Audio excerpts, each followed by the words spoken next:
Kate ha.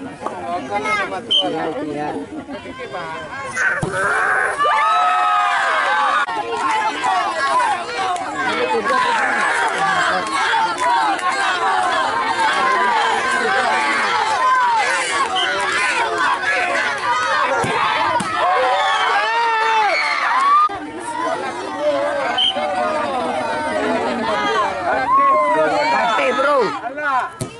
Alah.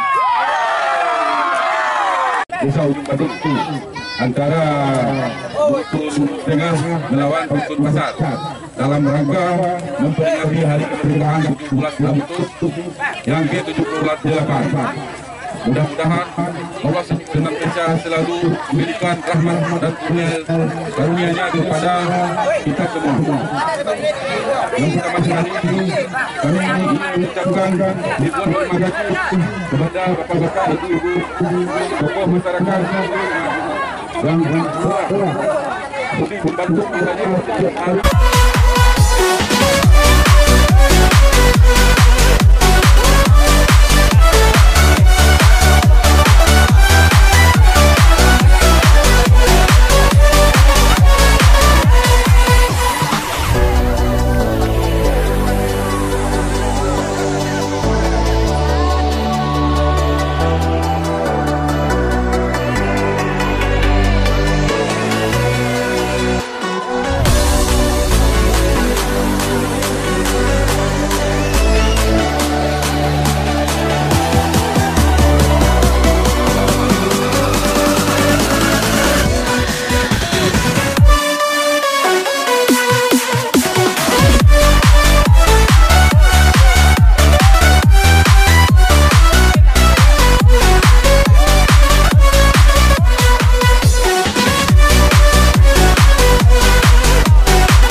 Fuck that shit.